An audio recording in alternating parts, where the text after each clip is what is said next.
नमस्कार मंडळी, सुप्रियाज होम किचनमध्ये तुम्ही सर्वांचं खूप स्वागत आहे.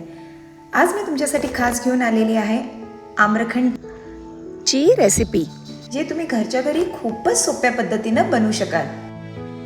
इथं मी एक बाउल घेतलेला आहे. बाउलवरती पुरणाची चाळण घेतलेली आहे. त्या चाळणीवरती स्वच्छ धुतलेला आपल्याला कपडा घालायचा आहे आणि त्यामध्ये आपल्याला दही ओतायचं आहे.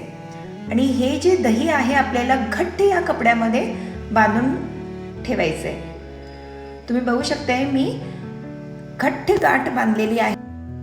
आता आपल्याला ह्याच्यावरती वजन ठेवायचं आहे, ज्याच्यामुळे जे दह्यामध्ये पाणी आहे ते पूर्णपणे निघून जाईल. तर आता आपण पुढची प्रोसिजर करूया. इथं मी 2 पिकलेले आंबे सुद्धा घेतलेले आहेत. हे आपल्याला किमान 1 तासभर पाण्यामध्ये भिजत ठेवायचे. तर तुम्ही आता बघू शकता आपण बांधून ठेवलेलं दही सुद्धा खूप कोरडं झालेलं आहे. आता इथं आपण आंबा घेऊया आणि आंब्यातलं जे पल्प आहे ते आपल्याला सेपरेट करायचे. आता ज्या प्रकारे मी याला कट देत आहे त्याच प्रकारे तुम्हाला सुद्धा कट द्यायचा आहे, ज्याच्यामुळे ह्याच्यातला जो पल्प आहे तो सोप्या पद्धतीनं पूर्णपणे व्यवस्थित निघून येईल. आता मी हे सगळे जे पल्प आहेत ते जारमध्ये घेत आहे. आता आपल्याला हे छानपैकी बारीक ग्राइंड करून घ्यायचे.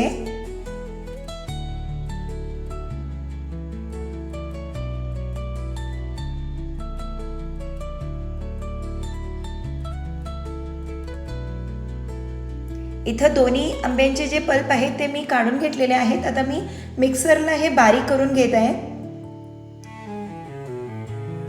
तुम्ही बघू शकताय की हे खूपच छान प्रकारे फाईन बारीक सुद्धा झालेलं आहे. आपल्याला हे असंच बारीक करून घ्यायचं आहे.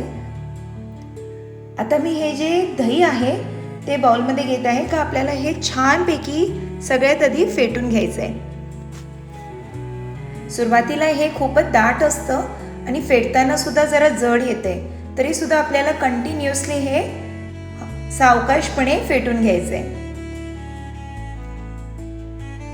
तुम्ही बघू शकता आता ह्याच्यामध्ये थोडंफार क्रीमी टेक्स्चर सुद्धा आलेलं आहे. आता माझ्याकडे कंडेन्स मिल्क आहे. हे ऑप्शनल आहे, जर तुमच्याकडे अवेलेबल आहे तर तुम्ही हे घालू शकताय, पण माझ्याकडे आहे म्हणून मी हे मिक्स केलेलं आहे. ह्याच्यामुळे ह्याची जी फ्लेवर आहे ते खूपच छान होते आणि टेक्स्चरसुद्धा खूप छान येतो आणि दाटपणासुद्धा ह्याच्यामध्ये येतो.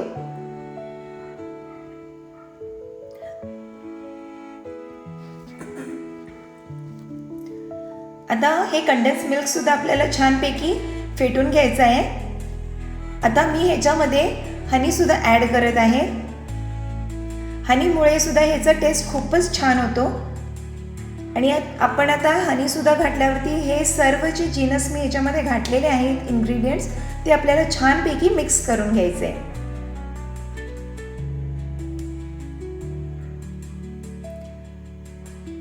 आता जो आंब्याचा पल्प आपण बारीक करून घेतलेला होता तो सुद्धा आपल्याला ह्या फेटलेल्या दहीमध्ये घालायचा आहे.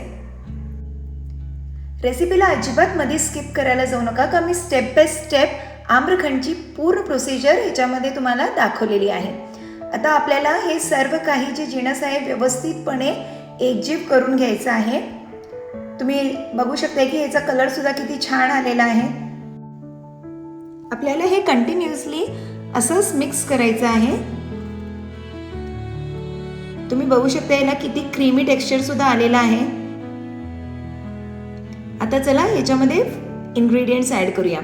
इथं मी वेलची पूड सुद्धा घेतलेली आहे आणि साखर सुद्धा बारीक वाटून घेतलेला आहे. हे सर्व काही आपल्याला व्यवस्थितपणे मिक्स करून घ्यायचंय. आता हे सर्व काही मिक्स केल्यामुळे ह्याच्यामध्ये दाटसरपणा येतो, जो आपण हाताने मिक्स केल्यामुळे व्यवस्थितपणे फेटून होत नाही. त्यासाठी आपल्याला हे मिक्सरमध्ये एकदा थोडंसं फिरवून घ्यायचं, ज्याच्यामुळे ह्याच्यामध्ये जे लम्स आहेत ते सुद्धा व्यवस्थितपणे निघून जातात आणि खूपच छान स्मूथली आम्रखंड तयार होतो. आता इथं तुम्ही बघू शकता की हा आम्रखंड किती छानच तयार झाला आहे. आता जो लास्ट स्टेप आहे, आपल्याला हे मॅरिनेट होण्यासाठी फ्रीजमध्ये 1 तास ठेवायचं आहे. जर तुमच्याकडे फॉईल पेपर असेल तर तुम्ही ते सुद्धा यूज करू शकता किंवा मी ज्या प्रकारे प्लास्टिक घातलेलं आहे तसं सुद्धा तुम्ही रॅप करू शकता. इथं मी बदाम आणि पिस्ता सुद्धा घेतलेला आहे आणि ते बारीक चिरून घेतलेलं आहे गार्निश करण्यासाठी. फ्रीजमध्ये आपण 1 तास ठेवल्यामुळे हे छानपैकी मॅरिनेट होऊन सेटल झालेलं आहे, ज्याच्यामुळे आपल्याला पाहिजे तशी परफेक्ट विकत आणलेल्यासारखी आम्रखंड तयार होतो.